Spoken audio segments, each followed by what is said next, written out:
In a vast wasteland of entertainment where radio has become obsolete, stands an embittered man teetering at the edge of sanity. With help from radio friends, he's about to embark on a global mission that would change the course of history as we know it. Broadcasting live from the secret studios on the banks of the Brandywine River in Delaware is Mitchell K.C. Hill. And up to the Great White North in Vancouver is Alexander Knight. Bum, bum, bum, bum, bum, bum, bum, bum. It's show number 39. Mitch Hill. Here he is, Bum, bum. the funny DJ. Floats the jokes right down the drain. Uh-oh, You're getting flushed. So sorry. Jeremy, playing with my soundboard because today is a day that we can mess around with. And we got to talk about some of the crazy stuff that's been going on. I'm Mitchell K.C. Hill. Here I am, up with my lower third. I didn't know if I was supposed to do it, so I just threw it in there. But it would not be a show without the guy that takes it upon himself to buy an M4 and completely dismantle his studio and then try to put it all back together again before showtime. Ladies and gentlemen, Mr. Alexander Knight. Alex. Yeah.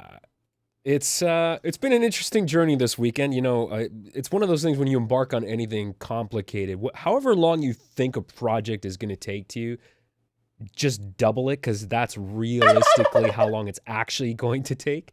So I decided that I was going to rebuild my studio this weekend. I had to install a new 24-port PoE switch.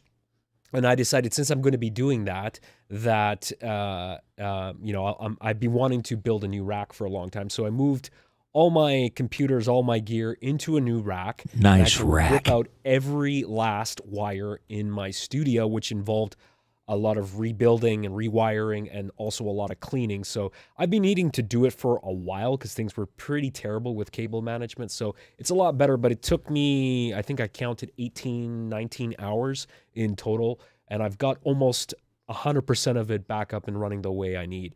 So that's what I've been doing the last couple of days. So I'm a little fried. I'm not going to lie. I think it's worth doing just a show to catch you a little fried on the program because with all that stuff going on, you never know. Anything can happen at any time. But yeah, it was a perfect storm because other than the fact, and I recognize the effort you took to put it all back together again.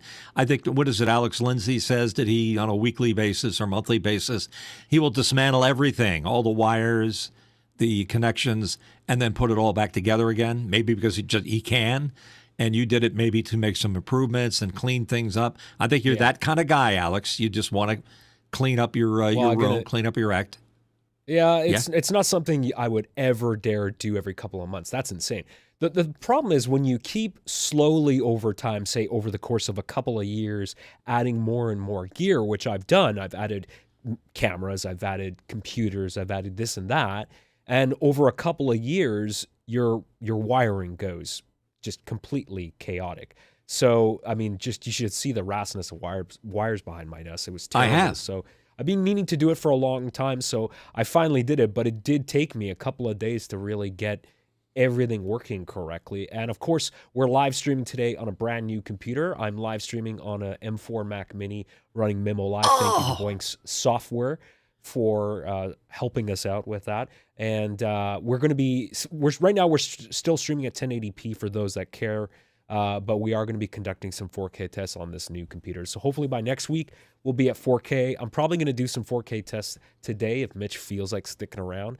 But we'll have to stress test that, make sure that everything works properly. I'll look great in 4K. I'll be staring like this. Do you think I can I get away with this? Hey, you got an M4. What's the one thing you don't like about it? The M4. The one design flaw that's in the M4. That's easy. I already know what it is. It's not the power button. It's not the power power button. I thought it was the power button. It's the same problem that all these Macs have. Not nearly enough ports. There's 5 USB-C ports. I need like 8 ports. OWC, my friend. I just ordered an OWC 11-port Thunderbolt 4 dock today, which arrives tomorrow. So I'm going to plug that in, but it's never enough ports. I don't understand. It looks like they have space for more ports. They just don't give you enough. It's so frustrating.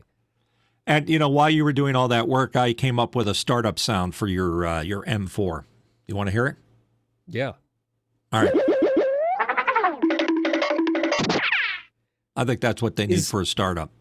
That sounds like, is that like something from Hanna-Barbera? That sounds like a Hanna-Barbera sound.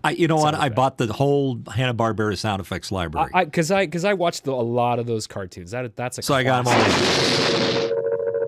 Yeah. And I got all the stuff in here You now. got a lot of sound effects in there. So aren't you glad you asked? Yeah, I'm so happy about that. I'm telling you, as much as you tell me everybody thinks it's cool and funny, I'm just waiting for the trolls to start saying, please stop that, Mitch. It's driving me crazy. See. Welcome to Thanksgiving week here on The Last Angry DJ. We have our own theme song. So I'm gonna have to shut off his audio. That is just so unbelievable. You're gonna have to turn everything off. You're gonna have to turn all of that off. That's just All right. Let's not use that as much as you'd like to use it. I'm just getting it out of my system, and then it'll just be a fine seasoning on a well prepared meal. I thought we were gonna have a nice, relaxing conversation. No, I'm so wound up. First of all, I just ate a giant cheesesteak. And I'm all like, I got the zoomies, so you're going to have to put up with that. But let's talk a little bit more about, the disaster that inevitably happens to any show. It's a thing in show business. Yeah. I don't blame you so much at redoing your system because that's something you just can't prepare for that well. But there's other stuff that hit both of us at exactly the same time, and it was a utility. So there's a conspiracy theory here going. You got a power outage that literally shut everything down, and it went past your 30 seconds or 30-minute UPS window that you have. And I had Comcast drop my internet like half an hour before showtime. So I immediately call Alex to say, my internet's gone. I can't do the show. Maybe you and Mark Giuliani can do it together or something. And Alex said, I don't have my studio back together. So we're not doing a program. So that's explaining why we didn't appear at our normal time at 5 p.m. Mitch, Eastern with an on Sunday. unlimited budget, if it weren't for the fact that it costs almost $200 a month, I would love to have a Starlink satellite internet connection just as a backup. Like if we both had automatic failover that could just, at the snap of a finger, switch over to Starlink as a backup, and we could keep doing this show, but it's expensive. So I'm not sorry sure we didn't do a Starlink show yesterday, but would be consistent enough. I'm not sure Starlink would be a good solution because I'm not sure that it would be able to make any wireless technology, and that is wireless essentially. I don't trust it. I just don't trust anything that's going out over the airwaves. Guess what? I'm an ex-radio guy saying that. Everyone that I know that uses it, and actually Leo Laporte has used it to live stream from his home studio. Leo's using it. It's very low latency. It's a surprisingly good connection. All right, so I guess I can send my my special notice to Comcast. You're fired. You're fired. Oh, except I need you guys for at least another couple of weeks.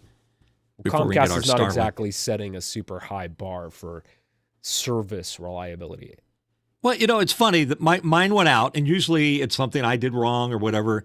And the tech guy said, well, we'd like you to unplug your modem. I said, hey, buddy, this ain't my first rodeo. I know how to unplug it and plug it back in. He said, well, did you disconnect the coax? And I said, yeah, I did that in case there was some buildup. As I hear sometimes they build up some kind of a charge on it, and you got to put it back in.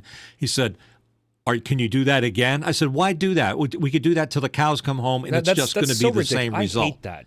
I hate that when they tell you to unplug the cable. I just told the guy, I said, no, I know what I'm doing. I'm just saying, what's the problem? Where's the issue? I got a nationally done podcast. There are people all over the world waiting to hear from me. Maybe one or two.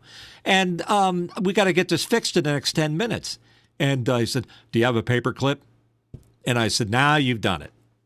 Because I'm not going to apply a paper clip to the hard reset on my modem.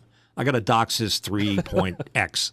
Yeah. And I'm not sticking clothespins or paper clips or whatever else into it. So I'm just irritated with those guys, and they get a big from me for being ridiculous with fixing stuff. It did come back after a while. Did they ask you to take that paper clip and try putting it in the electrical outlet? Did you try that? No, I've done that. I usually stick a fork in the. Please don't do this at home. Stick a fork in, or test a battery with my tongue. Car battery might be dead. Let me lick the alkaline material off there. Anyhow, that's our rant. We're done with ranting. We're back on the air. Alex's studio is now there with that wonderful M4 deliciousness. It's working great. So you're just looking and sounding better. I don't know where those weird noises are coming from somewhere. So this is our unusual show. We're doing an unusual Last Angry DJ on a Monday, 2 Eastern. I guess that makes it 11 o'clock Pacific. Since you're out on the West Coast, Alex, it's good to have you here. And I think I'm winding down a little bit from all the crazy stuff. The subject that I wanted to broach here or talk a little bit about is ageism and AM radio. Isn't that a great combination? They both have something in common.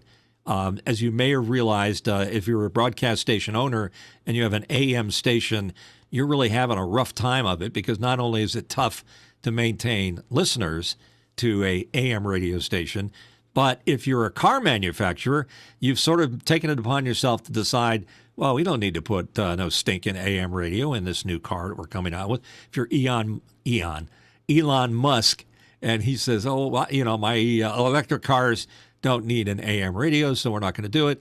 Meanwhile, in Congress, they're in there battling with a mandatory AM radio in everybody's car. I'd be very curious what everybody's opinion is. What is yours, Alex? How do you feel about AM being demanded to be in your vehicle?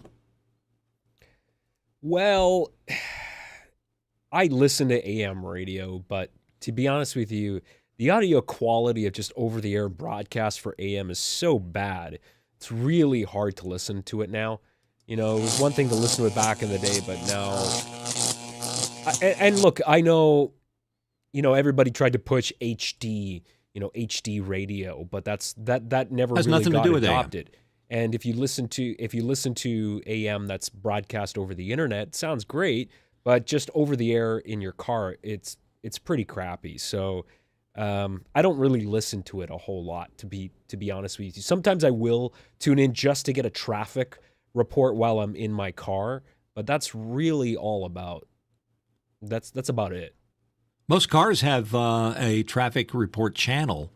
They have a weather channel and they have a traffic channel. Like my Sirius radio also sends data to my car, and it shows on the GPS where the traffic is, which is kind of cool.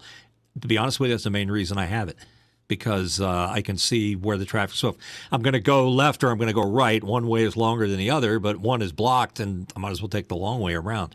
So, that makes sense. But the problem with AM in cars today is that AM today versus AM yesterday, now we're going to bring ageism back into it again. There was a lot less stuff out there on the AM dial that would interfere with your AM reception. Fluorescent lights, switching power supplies, electric motors in the car, all those things contribute to a lot of background noise. So it's very hard for an analog AM signal to be heard properly, especially if it's far away. But here's the other advantage that AM has over FM is FM is more of a skywave signal that goes out. AM sort of traverses the territory, or whatever the topology of the ground around you. So a given AM signal with a given amount of power will reach out further than an FM at the same power, but there's a lot more interference on the AM side. So the question is, where does that come in handy? Well, it might come in handy when there's a hurricane or a natural disaster or a third world war, which we're hoping doesn't happen during the course of the show. So to keep AM radio, that's why Congress is fighting it. And now I think they got the New York City Fire Department and other emergency services, including FEMA, to endorse AM radio mandatory in every car. I think the solution, if anybody wants to know, is to have a in-band digital version of AM You won't be able to pick it. Yeah, I they're 100% doing it in agree with Europe, that. and it works. It works in Europe. Yeah. No, I That's all agree. they do.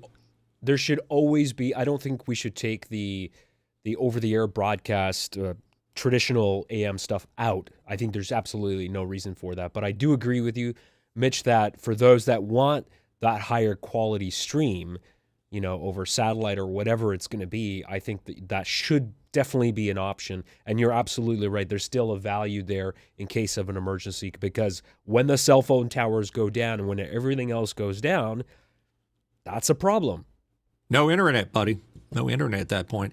And Exactly. and the other thing with the in-band AM is it'll be nothing but noise if you try to tune it in with an analog receiver. But guess what? It already is nothing but noise. So they might as well go all digital and make it work better, because you eliminate the noise problems like switching power supplies, fluorescent lights, car motors, etc. So it'll bring it back. And I think it still has the advantages of the signal going out further. I think it'll have to have a very robust error correction because of the dropouts and things like that. But hey, we have the technology now. Let's use it.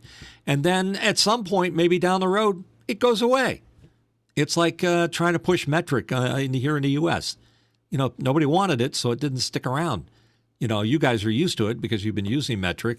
But here in the U.S., the old English measure is still going because people just were lazy. They didn't want to make the change. Yeah. So what are you going to do? Well, one of the things that I'm interested in, Mitch, and I don't know if this is outside of your wheelhouse, and this is all the more reason why I think we should have somebody on the show. I would love to talk to somebody who really knows AM radio really well, because one of the questions that I have for somebody like that would be about monetization of AM radio, because AM radio has a lot of ads on it, but I'm just curious what the current landscape, I kind of want to take a pulse of the current landscape of AM radio with advertising to see like how well is that working for a lot of stations right now. And is that something that's, are they concerned about revenue for the next 5 to 10 years as the numbers of people that actually listen to this kind of thing go down and down and down, right? Well, like any other thing, including the internet and podcasts and things like that, AM suffers from a metadata that actually says, well, at a given station, you have this many thousands of people listening. The people who make decisions in ad agencies, they call it cost per thousand. In other words, they boil it down to, for every 1,000 people that are listening, it's going to cost us X dollars to make an impression on them. And if you want, double, then you spend double. You get twice as many costs per 1,000. They just don't have really good measuring systems out there to determine that. And AM is got, it's old, it's aging a little bit. It looks like me now at 70. I used to look a lot better at 30, so it looks a little bit like me. All right, thanks very much. Hold on a second. I got to get back at you. Thank you, Turkey. So on it goes. So I think it's too early to say that it's got to go, but I think it's also a little draconian if the government steps in and says, you must have this. You must have an AM radio in your car. If you do not, you will be in mucho trouble. Elon Musk is not going to put up with that. Mitch, So, who's fighting there you this? So who's fighting for? Who's pushing back? Is it the car manufacturers that don't want to do this? Yeah. The And car why manufacturers is don't that? want it because the consumers don't want it. They don't care about it. But So the car manufacturers are just trying to save money and say, well, if they don't want it, why do we have to put it in there? Save money though. I mean, having that chip inside that can receive the AM FM all about broadcast. I mean, that's got to cost pennies on the dollar for them to put that inside the car. I think it's just an enabled software. And for years, your iPhone had an FM radio in it, and they never engaged it. It's It may turned off. still have it. It may still be in there. All they have to do is just enable it, and it will. By the way, that's a iPhone 6, in case anybody was wondering. What is that Mitch has in his hand? It has a headphone port on it, just so you know. That's why I like it. It's got a headphone port. But I got to anyhow. send you a new phone. That's just embarrassing. I don't want a different one. I'm happy with my headphone port. I can plug my MDV headphones into it, and I'm a happy camper. So the whole Mitch, when I upgrade my phone, do you want my 15 Pro Max? I'm being honest here. Do you want it? Because I'll send it not to at you. all. Keep it. You keep it as a camera. Use it for a foot massager. I don't know. Whatever you use them for. I mean, I just believe a phone is a phone. It's for taking calls and making calls. I don't need it to be a camera or a calculator or keep my calendar. I use my Franklin Covey to do that. You know what a Franklin Covey is? No, what is that? Oh, well, Franklin Covey's been around for ages, but it's a whole system for keeping track of your contacts and your calendar information in a little. People would walk around these little notepads that were properly designed, very chic, and you go to courses to learn how to keep track of it all. And they failed to make the digital transition, so they may go the way of AM radio. Who the hell knows? It may just go away. But it would be interesting, by the way, to have some people that own a group of AM radio stations on the show, as you were saying, because here's what's happening right now. In order to try to keep AM relevant, the FCC has allowed many of these AM stations to get an FM booster. So it's a completely different channel, a low-power channel, translator power. What's that, about 250 watts on the FM? That'll cover like a 3 or 4 mile radius, and you're able to simulcast. But it doesn't solve your problem if you live in a metro area like I do, with Philadelphia right here and Washington and Baltimore just below us.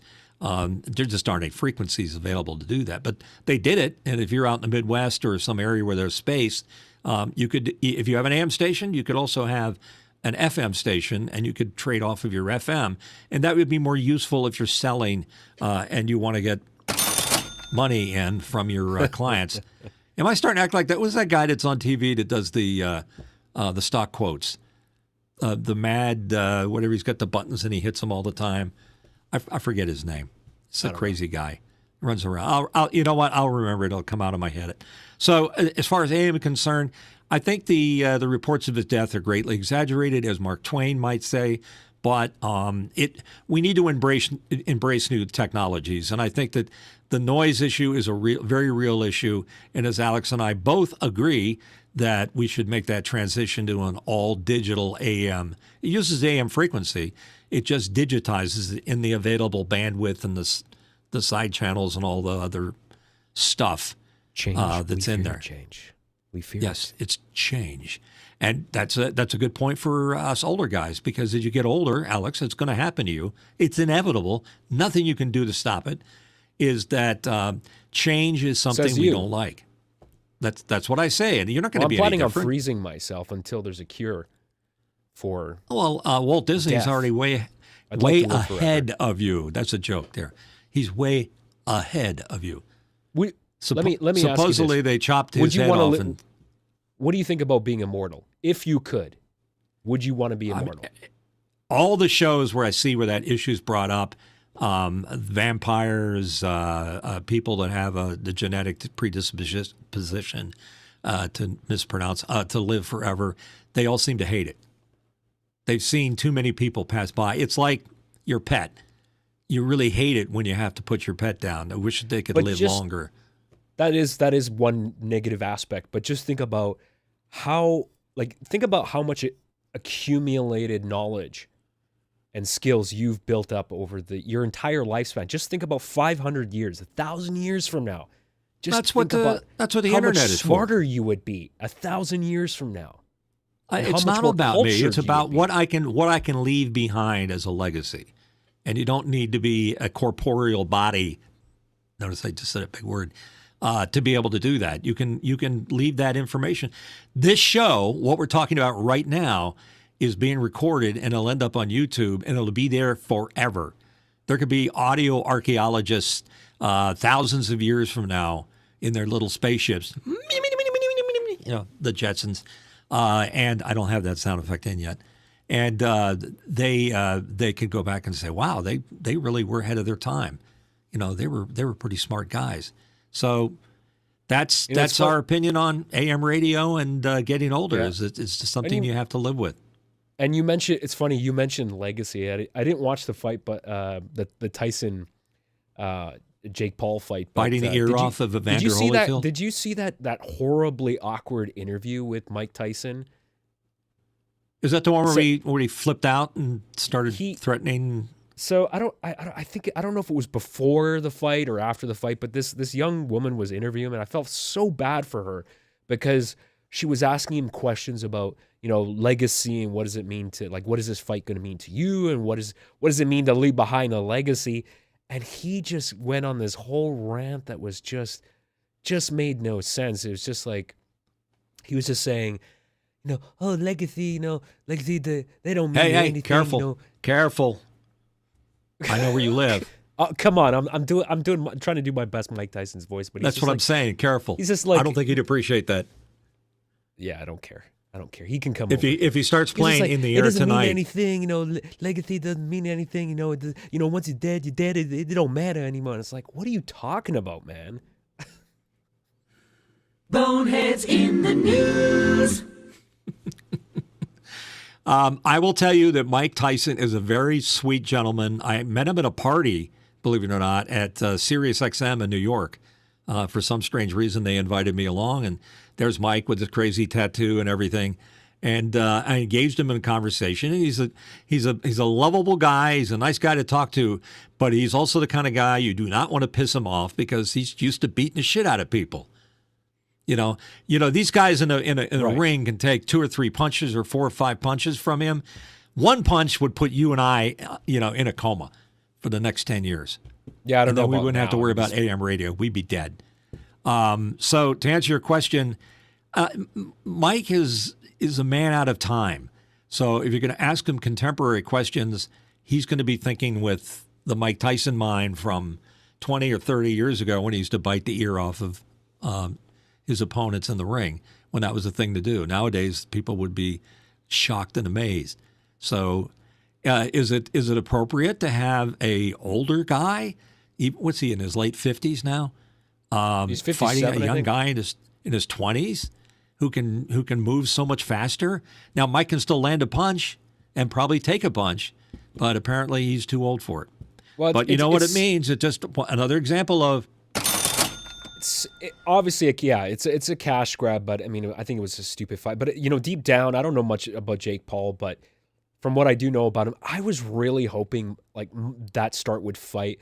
Couple minutes in, and Mike Tyson would have just landed a couple up. I really wanted for Tyson to just knock Jake Paul out completely. I didn't see what the odds were, but I think you agree. I think most people would agree with you. I think most people thought Mike would just wanted him to just like show this guy up and just punch this punk just completely out. But the crap where they lose it in an interview or a press junket and they start beating each other up on stage and people are, oh my God, separate them. Come on, this ain't world wrestling. It's real. They're beating the crap out of each other in a ring. And when are we gonna outgrow this whole idea of these full contact sports and just realize that we're getting a little too enlightened to be enjoying seeing people pummel the shit out of each other, whether it's in football or boxing or fake wrestling. I just said it, Hulk, and all of that kind of stuff. Maybe I'm just unusual and I just don't like it, but I didn't watch it. I wasn't interested in it. It didn't follow my wheelhouse. But I will say that Mike Tyson was a very interesting person to talk to. And like I said, I asked him if I played In the Air tonight, would he punch me on that certain beat? And he said, absolutely. I was like, all right. Enough of that. So that's it for Mike Tyson. Aging technology. We're talking about ageism here. AM, we just had a little consulting there. Interesting thing about aging technology is different things are respected or disrespected at different levels. And you're an audio guy, and you sell audio gear and you consult people. Why is it that old audio gear is tossed out in favor of digital unless it was great audio gear in its time, like analog microphones, analog records. I've got an analog Neve processor for my microphone, and it sounds so much better than a digital comparison. Why is it that some things are acceptable as they get older and they're vintage? My U87 that's hanging on the wall behind me, that's considered to be a high quality microphone, but it's getting on 50 years. I can here. speak to this definitely for Please. sure. When it comes to the music production world, it's a little bit different for broadcast because I think things can move a little bit quicker there. But for the classic traditional recording studio, people still love analog gear, and a lot of people, bedroom recording people have embraced digital technology, which is fantastic. But a lot of recording studios still use analog gear. Big console, outboard analog gear. Compressors, EQs, mic preamps, effects processors, analog consoles, be it a SSL or a Neve console or an API console or you name it, Harrison even, which is not as widely used.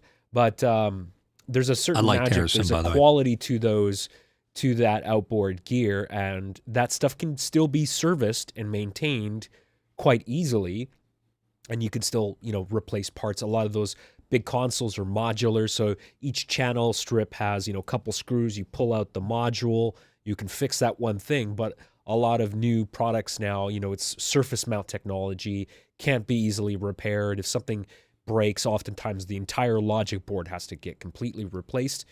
So we have a very disposable culture right now. So that's what I've noticed. But there's still a place for analog. I love analog gear. I have a lot less of it now, but I still have some stuff a couple of pieces that I really like that I've maintained, that I've serviced, recapped power supplies and that kind of thing. So you can keep it going if you really want to, but for a lot of businesses, it's not really worth the expense of having to maintain that stuff. There's also a lot more advantages with digital as well. So if we're talking about staying on the track of what this show talks about with broadcast, is that there's a lot more advantages in broadcast to go digital, to go with multi-channel IP protocols like Dante or Ravenna. There's just too many advantages of that. Yeah, I mean, I'm with you on that. I think it makes sense. You have to sort of take things on a case-by-case basis. For example, my U87 is very old, and it probably needs some upgrades or changes, but it's hard to get first of all, you can't buy parts, so I can't buy a new preamp section or capsule FET, whatever goodness it's in there. So I was talking to a guy named Dexter over at Vanguard Microphones, and Dexter was very interested in my microphone. First of all, because he can repair component-level devices and things that are analog, that are that old. If they have electrolytic capacitors or tantalum capacitors in it, they probably need to be replaced, and he'll do it.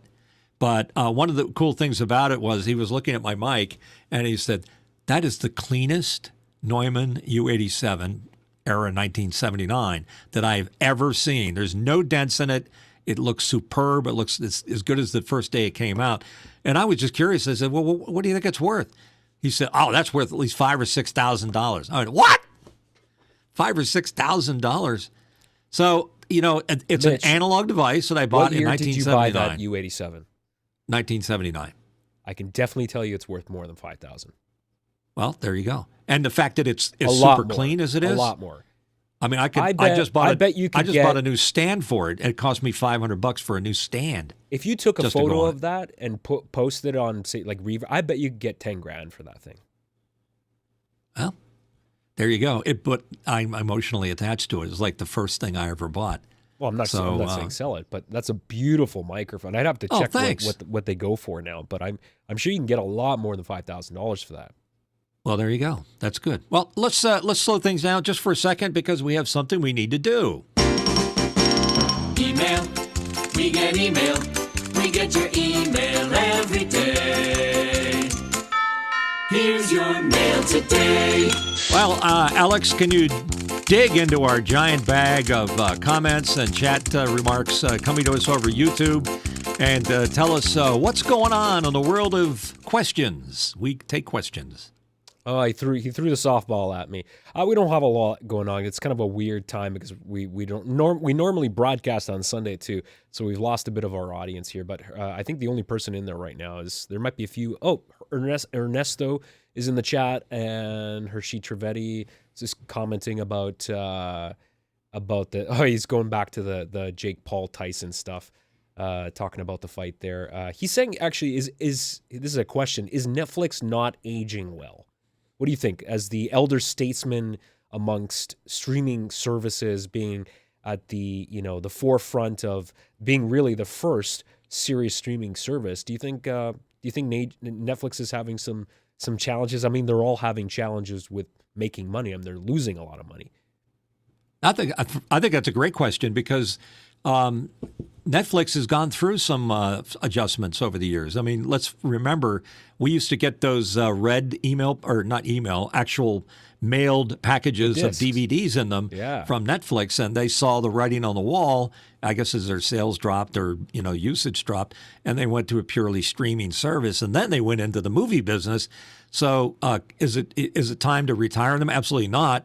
Is it time for an adjustment, just like the kind they've already made? Maybe. I mean, they're the top dog. They're up the tip top of the heap as far as what it is that they do. I think that the only problem that anybody that has a Netflix account would say is that there's way too much stuff that's available on there. You have to dig so far deeply into it because they bury the really interesting gems way down there with the B-movie bullshit, crappy sci-fi movies, whatever. It's just or ones that have been dubbed. I can't stand dubbed movies. I'm sorry, they just bother the hell out of me. So, is there an adjustment that needs to be made? Yeah, they are so big and so wide. They're like the Amazon of streaming media now. So I think they have to narrow their focus just a little bit. That's my opinion. Alex, what do you think? Well, Netflix is, I mean, right now Netflix seems to be the only streaming service that is showing that they can actually make some money right now. So they're all having problems with that. Apple had a bit of a slow start because they came to it really late in the game, and some of the early shows, the original content that they were putting out wasn't that fantastic. But that they've really flipped that around pretty quickly. They've been spending a lot of money, so the content has got to be there. Of course, the other challenge with Apple TV is that they don't have the massive catalog of, it's not enough to just have original content, because that's definitely important to be able to get people in there. But you also have to have a lot of other content that, people already know. So this is all a licensing thing. So, for example, when Netflix had Friends, that was a massive reason why they saw a massive influx of new subscribers. People were just signing up to watch Friends, streaming in 4K. So that was a big deal. You have to have those big IPs, and of course, everyone is fighting for that. And of course, Paramount has been struggling as well for a number of years, and they were looking to buy. I think somebody bought Paramount now. Yeah, they got bought. Right, exactly. Our so friend they're David all Brady having told us they were problems. bought. I'm not sure what the answer is, but one of the things that I remember when Netflix first started coming around is, everybody said, "Oh, well, we got to go to streaming because it's going to cut your cable bill down and you won't have to spend so much money anymore." But it ended up over a number of years turning out to be, not really true, because now you got to have Netflix, and then you got to have your Disney Plus, and you got to have your Apple TV, and you got to have your Paramount, and you got to have what are the other ones? HBO, and you got by the time you sign up for all these, you're spending like $150. Yeah, I mean, it just hits you every month at the end of the month when you say, I have that and I have that. And what does Disney really have that I want to watch? I mean, well, The Mandalorian maybe, or Ashoka, or whatever, some of the Star Wars related stuff. But the rest of the time, it's sitting fallow in my bucket. And every month I get that $19 charge. If I had to drop one right now, I'd drop Disney. I like Paramount because they've got some cool things on there. They do Tulsa King. It's a new series, and they just have this new series. I forget the Shadow something about old-time oil wildcat guys, something like that, with Billy Bob Thornton in it. Yeah, I haven't explored that? I have not, and it's interesting. It caught my attention. So those are the kind of things I like to see. That's Paramount that's doing that, not Netflix. And Netflix has its thing. But if I were to say whatever happened to, I would say whatever happened to Sci-Fi Channel. They used to have a shitload of great shows, series on it. Now I guess all they got is Resident Alien. That's it. And it was the same company that took over, I guess from Fox, they took over The Expanse which is one of the best science fiction videos ever done. Great books, and they based it on the books. It was, I guess, just too expensive for them to do it. But yeah, streaming media services, to getting back to our original part of our question, is a real challenge, and I think there's going to be a dropping out of people that can't make it work. I have a feeling that unless you've got really deep pockets like Netflix, because they're so far ahead, and Apple, which generates so much. Apple, I think, has like what, $20 or $30 billion sitting in a bank account somewhere. They've got a lot of money, so they could do whatever they want. They could do it at a loss because Apple can sell more Apple TVs, more subscription services, more Apple product if they do it. They've got a lot of that halo effect that they call when they do something really well in one area and it affects other things. And on that subject, don't you think that Apple's making a bit of a comeback as far as computers go? Don't you feel that they're kind of beating some other guys in their own game? Yeah. I mean, Apple had a comeback a long time ago. So I'm not sure what you mean. Are they having a comeback? They had a comeback a long time ago. I think they're doing Apple's really well. always They're selling. Apple's Mac always had a sales are very healthy small right now. iPhones small are percentage of the total PC sales out there. Certainly, Microsoft and Intel and AMD was beating them. But I, as somebody that's had Apple all my life and also have had PCs, I always buy the computer based on the software that I want to run. It's not necessarily what my personal opinion is, but ever since I went back on office hours, I've had an M1 that's working great. It runs circles around everything else I have in the room. So I can take my Z workstations from HP and replace them with a $500 M1 Mac Mini, and I'm good to go.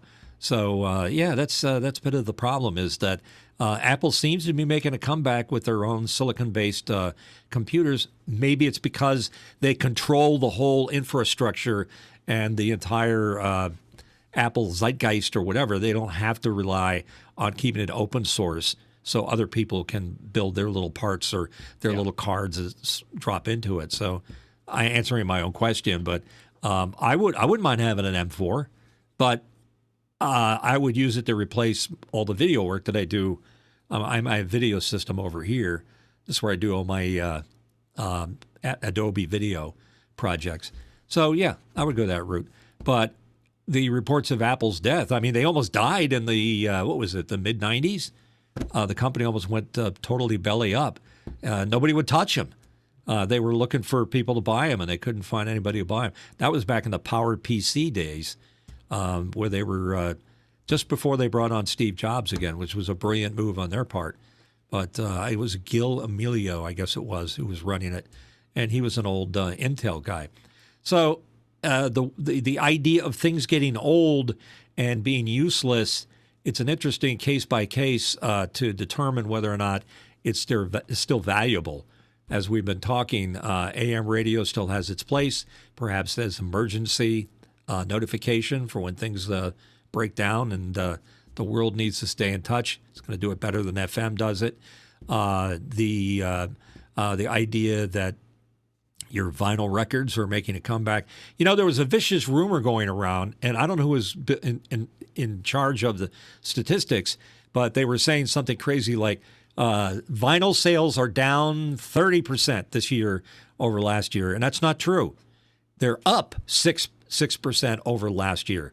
So 6% increase year over year. That's pretty good. So people want that old vinyl technology. Who's they?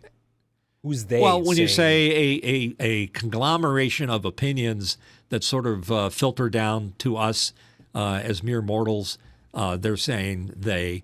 Maybe it's the RIAA, the Recording Institute of America. Who knows? But Joe Rogan might say that, or some other organization. But you're a big fan of vinyl records, so why don't you jump in with your opinion? Well, I mean, I got to admit I've slowed down on my purchasing, and that's mainly because it's just a space thing. I mean, you need a lot of space to carry all this physical stuff. And I bought new shelving a few months ago because I had to expand I took on a big collection of, I think, 800 records from somebody, family friend.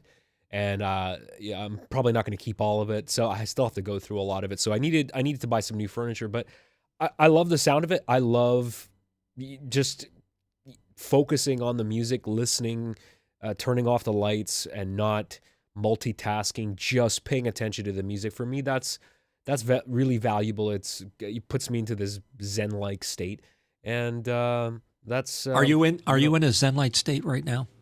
No, not You're really. not. You're Not when I do this show.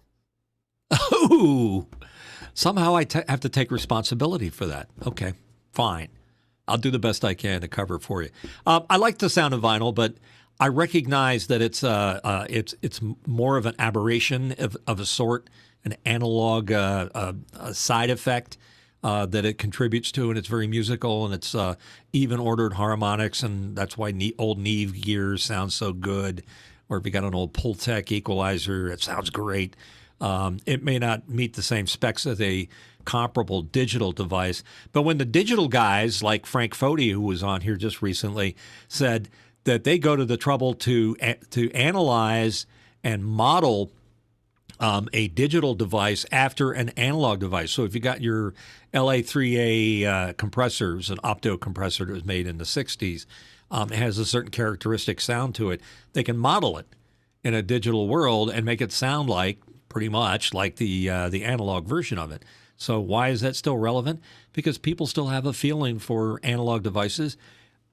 These ears are still analog. They're not digital yet, unless Elon Musk is implanting chips in your head. I haven't quite gone that far. It probably won't in my lifetime. And the modeling has gotten so good now. I mean, this is why Universal Audio sells so many of their Apollo audio interfaces, because they have DSP processing, and they actually have the licenses to a lot of the original hardware. That's why they can make a LA2A compressor that has the Teletronics name on it, because they actually manufacture, and you can still buy an LA2A Teletronics compressor. You can buy it in the hardware form. You can also buy it in the plug-in form. A lot of people that own the original say that the plug-in from Universal Audio is indistinguishable from the real hardware. And so you're right, Mitch, a lot of people that are producing music these days add a bit of that analog character back in, because ultimately as clean as digital is, it's a bit sterile, and people want that special sauce that analog gives them, and a lot of this analog gear wasn't the quietest sounding. It had noise, right? The audio path would go through an input and an output transformer. And you mentioned even order harmonics. That's a thing. You're adding this kind of noise, this saturation that we call it, but that is something that's pleasing to the ear, and people want that. Sure. And on the plus side of what you were just talking about, I just watched an entire analysis of the guy who remastered the Beatles box set into mono. And we were talking the other day about mono versus stereo. The Beatles' original music was meant to be heard in mono, not in stereo. It was done to be specifically mono. Well, they got exactly the same devices that were originally done, and they have better lathes for cutting those grooves for the box set. And they applied everything with a sensibility towards what George Martin and the Beatles wanted from the original recording, and did it in mono. They did try to remove things like certain little glitches. Maybe there's a rub on the strings a little bit. All part of the song. It's locked up in your head. When they take that out, it's like you just lost something. So a lot of those remastered things, some of them are done well, and some of them are done badly. I hate seeing people taking something that was meant to be done mono and changing it to stereo. It's just not the way it was originally meant to be done. And I'm not speaking for the Beatles, but I think they would say the same thing. Hey, we had a vision for that song and the way it should sound, and we designed it for this particular method of mastering. We don't want it to be a stereo song. We didn't plan it that way. I'm dying to get my hands on this new Beatles mono box set, because I agree with you. I think that's really the way they should be. But I did watch that interview with the I forget his name, the guy, the whatever mastering engineer. He's talking about the lathe cutting process, and he was talking about how they've really been able to improve the overall sound quality of those mixes. But I do have to say that the Giles Martin stereo remixes that have come out so far of, I think they've done Abbey Road, the White Album. They've probably done a few others.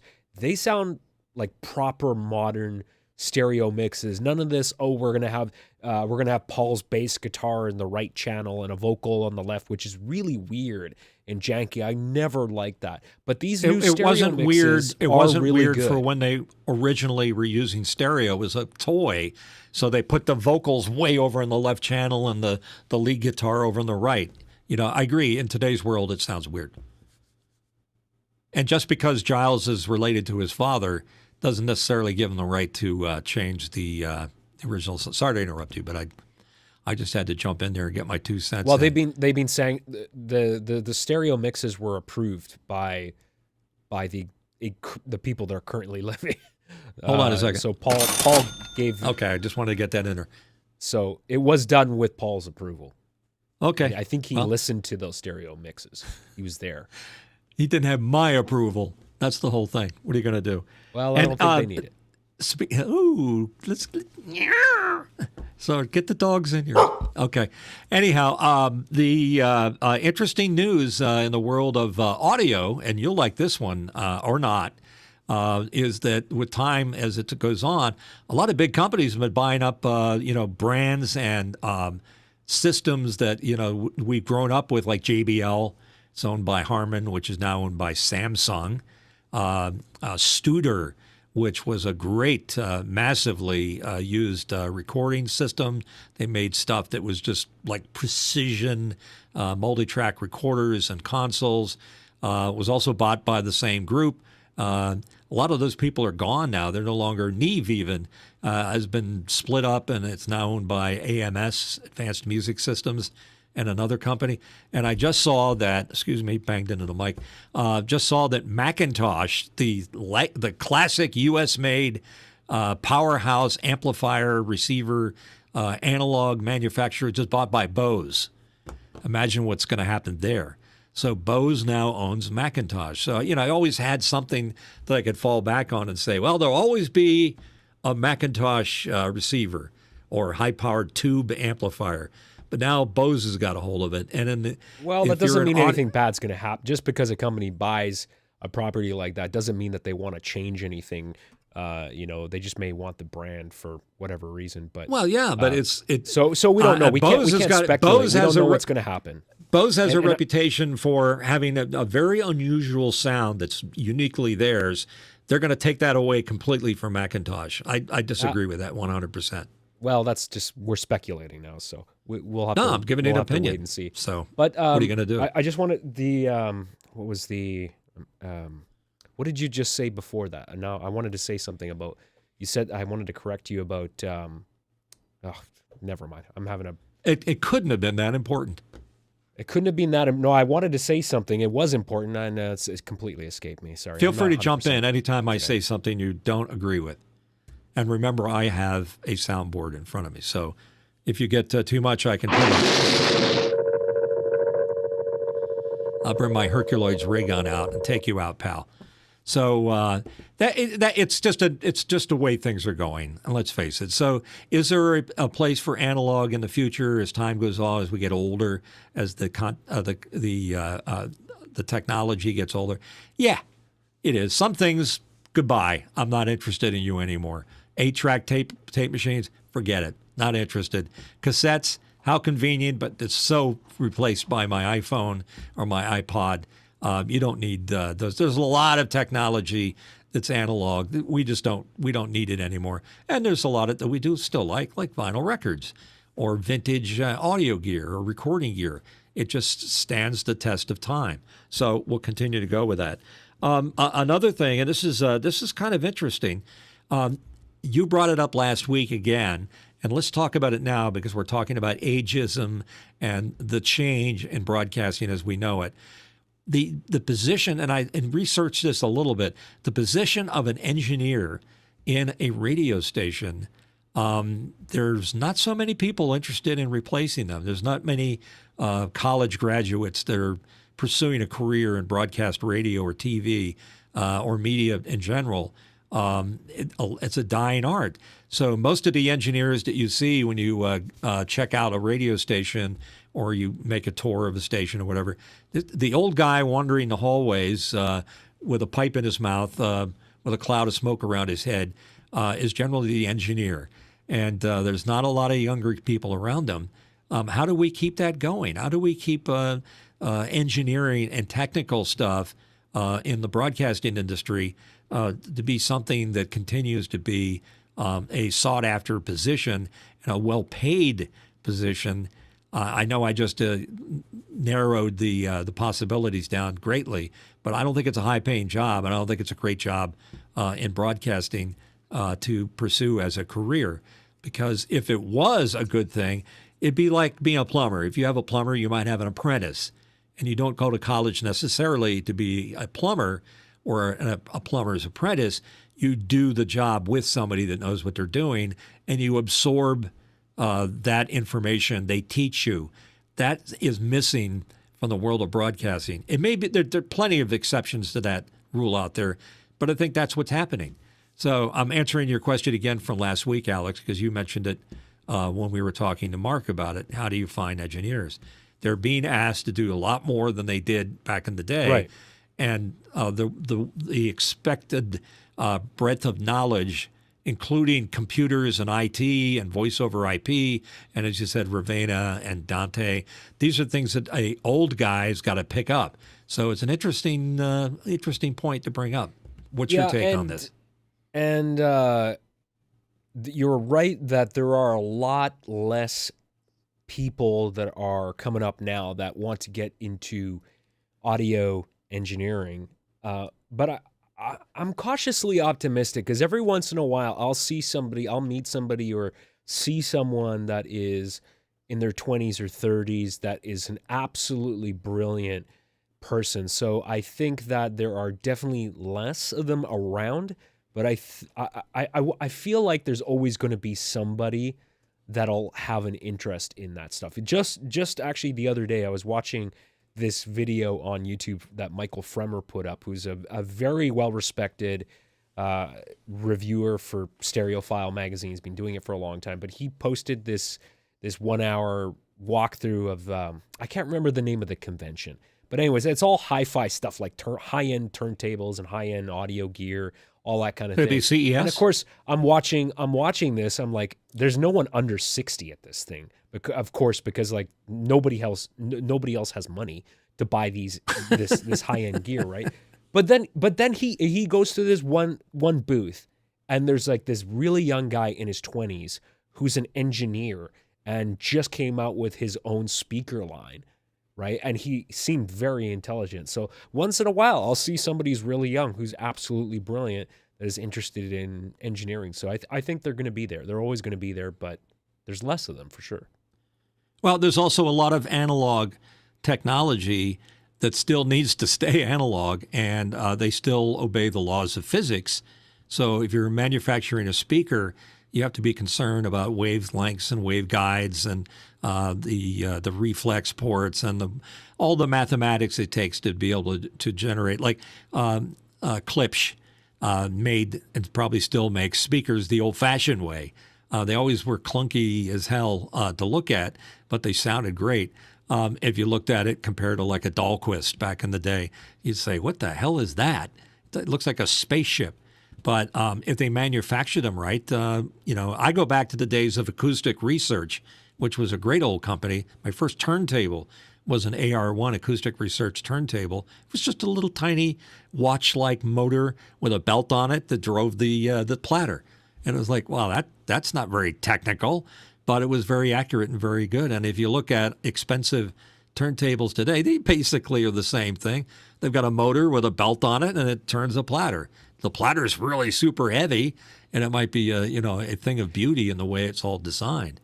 Yeah, I think you're right. Something very analog, like a turntable, is very simplistic. But I think where new technology has come along to help us make improvements to old technology is the way 3D modeling, modern 3D modeling has really helped a lot of engineers, from what I've heard, and come up with new and interesting designs. And there's definitely is still innovation in the analog space. I see it all the time, but you got to know what to look for as well. So I'm cautiously optimistic there will always be a niche in some respect for a lot of this type of gear. And I think turntables are going to stick around. But I think going back to what we were talking about with, we don't see as many young broadcast engineers. I think you kind of have to grow up. You have to be raised by somebody who can show you and somehow teach you to appreciate analog audio, or just appreciate high fidelity audio, to help you tune your ears to what actually sounds good. I think you have to grow up with parents that are into that kind of thing. Otherwise, I don't know how easy it is for someone to just find it on their own. I grew up with music always in the household. My dad was not a musician. I mean, I'm a musician now, but he was always interested in guitar. He got me into learning guitar, and he was always showing me music and the bands that he was interested in the 70s. So I think you do have to be exposed to that. Yeah, I mean, everybody chooses the path they want to take, and it's hard to explain what path that I chose to get into radio. It just seemed to be natural for me. I had the Mr. Microphone when I was a little kid, and I was always interested in building electronic gadgets, mixers, things like that. It sort of led me there. But when I got into an actual radio station and I got to know the engineers there and the talent on the radio side, I was fascinated with the whole thing, the whole piece of the puzzle, the production, the engineering, the talent part of it. And I take those skills to me today, for better or for worse. But I'm not the average bear when it comes to, I built my studio, and this is one of maybe 10 studios I've built over the years, and it's correctly done. And it's not all digital. It's a bit of a hybrid of the two. So you borrow from what makes sense and what you've learned. But there's certain hard and fast rules that you remember from your younger years, particularly in the analog world. The laws of physics haven't changed yet, the last I checked. So a lot of those rules that you apply, like mixing an unbalanced input with a balanced output, you got to put a transformer in there, or you got to have a circuit that decouples the two devices because it's for ground loops. I mean, all those rules of play for ground loops and getting the proper levels and sound quality. I mean, just to do my little soundboard, I had to do a little manipulation of technology to get it to play into my A10 Mini, because an A10 Mini has a 3.5 millimeter unbalanced stereo input, which is horrible. You usually don't want to use that, but there are ways to work with it so that you have no noise, no hum, things like that. So you got to know how to balance it and do that. So all those rules exist out there, and you learn them as you go on. So I guess the rule of thumb here is that as a older disc jockey that used to play actual records and cartridges instead of pushing buttons and making things happen, it's fun to embrace the new technology where it makes it easier and more convenient, but at what cost? And I'll use it, for example, MP3s. They were embraced by everybody, partly because of Napster. It was an easy way to distribute sound quality recordings out there where otherwise it would take hours to download something. You could do it much quicker, 4 or 5 or 6 times the compression rate ratio in order to be able to do that. And people sort of got used to the fact that we were losing a lot because it's a lossy compression algorithm, and it became good enough to the point where I think that today people are used to hearing those things as a trade-off for the convenience of having that MP3. But I'm here to tell you, like a lot of things that I get excited and upset about, you don't need MP3s anymore because the cost of storage has gone to the point where a linear WAV file is fine and it isn't compressed. Not that you can tell. So we don't need to go that anymore. But again, people say, well, why would I give that up? My MP3 works just fine. It's like the big push with TV. Oh, we got to have HDR on our 4K signal. Well, I don't think people are going to really appreciate it because they're happy with what they have. And if they have a TV, and God forbid for them that they have an HDR signal that they're receiving on their TV, and all of a sudden, boy, that brightness on this TV is like gotten a little bit crazy. That again, we're fighting that built-in consciousness that we have. That's good enough. The quality of that's just good enough. I don't really need that. So that may be a personal opinion. I know, Alex, you strive for the very best you can, but at the same time, you're the technical whiz that makes this show work. I just called you whiz. And this is why I respect that. But I personally don't engage all these new, we don't need a surround on this program. I'm mono, that's fine. I don't have to, people don't care whether I'm over here or over here. It's fine, Yeah, but I don't. Why settle for just fine? Like for me, like if we can do better, why not? Like I don't think you could.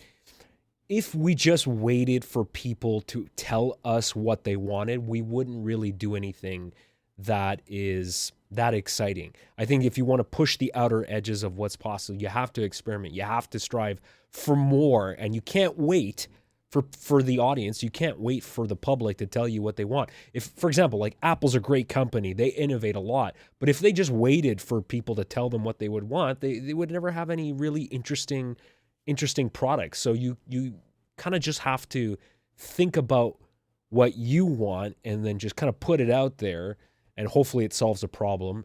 But I think you just got to do stuff. You got to experiment. You got to push the outer edges of technology and see what's actually possible. And I think, you're saying, oh, well, things are good enough, and why do HDR? Why not do HDR? If you can make it look well, good, you're taking a page out of Steve Jobs' book, because Steve would always say, well, they won't know what they want until we give it to them. Exactly. Or we take it away. We take away your DVD player. We take away your floppy disk. And then it's like, now that it's gone and I got over that it didn't have it, I'm like, what's that? Why did I ever use that for? DVDs. Does anybody actually use DVDs? Almost as many people as 8-tracks. I bet you use DVD, Blu-ray discs in your setup. I'm a physical media guy, and actually DVD sales, physical media sales are still actually quite well. Actually, DVDs are still sold quite a bit because they're a lot cheaper, even though the resolution isn't as good. But yeah, I'm a big physical media guy for stuff that I care about. And you know what? There is absolutely a quality difference between what is streaming, because again, it's compressed much more heavily than a Blu-ray. A Blu-ray is compressed a lot less. And, when you have boutique physical media companies like Arrow, Criterion Collection, Severin, all these other companies, they're doing these 100 gigabyte double layer Blu-ray discs that allow them to put even better quality video and audio on there. So I'm all about physical media. I'm all about getting the best possible quality picture and audio, and whether that's physical media, even for streaming, I think we need to do as much as we possibly can, because why not? So are you going to be the first guy to rush out and get an 8K TV receiver? Not taking into account the I'm not rushing implications. out to do 8K. I'm not rushing to do 8K, but I think 8K has less of a. I care more about Dolby Vision and HDR support than I do about 8K resolution. The content isn't there yet, and also the TV is not close enough for me to really notice that much of a difference. But if it's, if you're within a few feet of the TV, yeah, probably 8K resolution could help. But yeah, I'm not in a rush to get an 8K TV. 4K, I'm very happy with my 4K TV. I would love a bigger 4K TV though. I've got a 51-inch. I'd love to go to 75 and go to something with OLED. Definitely my next TV is going to be OLED. I have a 75-inch Sony Bravia OLED TV sitting downstairs, and I'm here to tell you it looks damn good.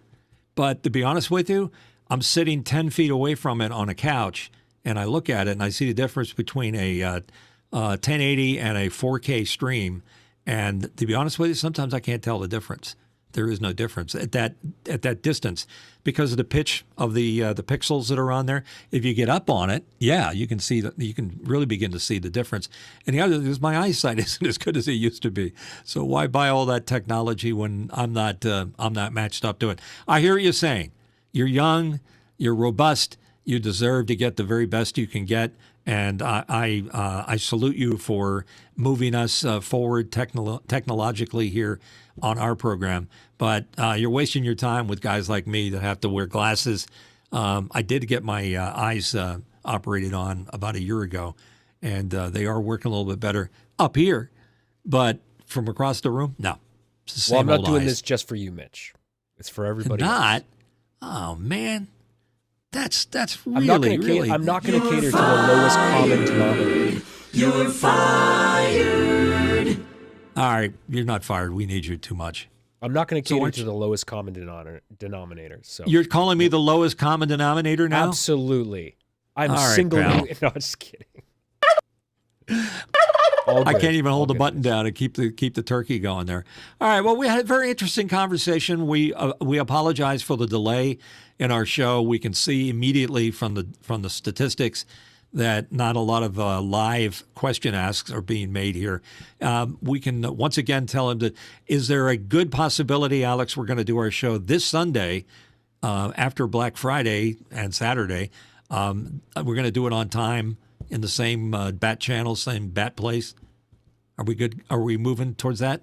Yeah, everything should be fine this coming Sunday, 2 p.m. Pacific, our normal time for the show. I'm going to have to conduct some tests because I really want to make sure our Q&A questions get displayed properly on the show. So we're going to endeavor to do that for next coming Sunday, or this coming week, I guess next week, whatever next week is. So It's the show this should week. be at the regular time there. And if you'd like to be part of this community here, I'm going to pop the QR code on the screen there.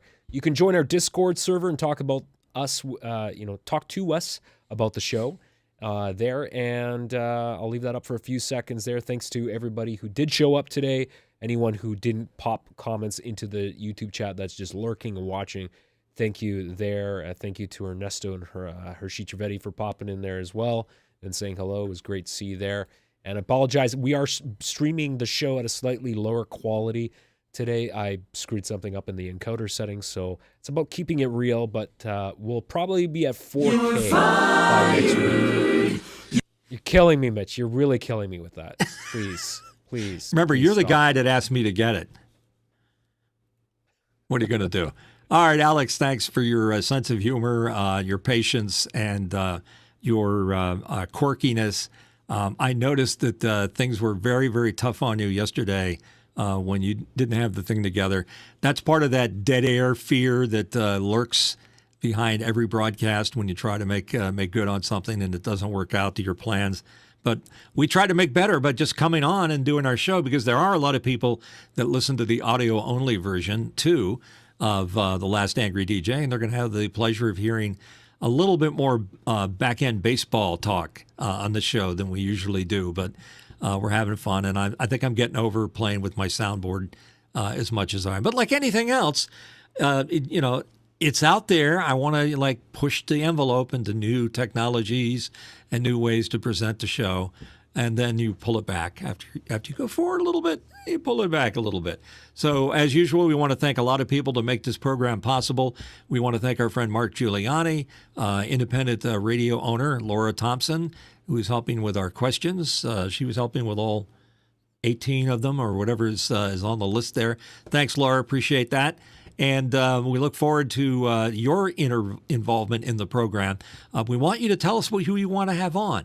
Do you want radio disc jockeys? I was talking to Truckin' Tom Kent out on the West Coast, a former boss disc jockey at some of the radio stations in the L.A. area. I was just talking to say, hey, it would be neat to have you on. I did invite the people from Super Hi-Fi to come on, and they said, not quite yet. We won't do that. But we have some other folks that will be coming on in the very near future. So keep the comments coming. Tell us what you want to hear, and we'll do our very best to serve that. And subject matter, we kind of stretch the envelope a little bit. We were talking about ageism today, but that included AM radio, as we know it, not just the song. What's that, Everclear? AM radio, AM radio. It's funny when you listen to that song, I can hear there's a number of Easter eggs in it and also a number of errors. Strategic errors and what their references are. They're talking about, when I'm in the 71, listen to my CD or whatever the lyrics are in the song. We didn't have CDs in 1971. But anyhow, That's just the fun thing about having a broadcast show where you can rant about whatever subject you want to do. So thanks again. Appreciate it. We want to say goodbye. And in the meantime, have a great Thanksgiving. We wish you the very best. And if you're a turkey, tough turkey, pal. You're going to have to live with that. And if you're in Canada, you already had your Thanksgiving. Didn't you just have that like a week or two ago? Yep. Well, you guys eat turkey? October. Okay, so you're a whole month behind us. What are you going to do? Or we're a whole month behind you guys. So what are we going to do? So thanks again. Appreciate it. Thanks for all our friends that make this possible. We'll see you this Sunday at 5 p.m. Eastern, 2 p.m. Pacific. Bye-bye.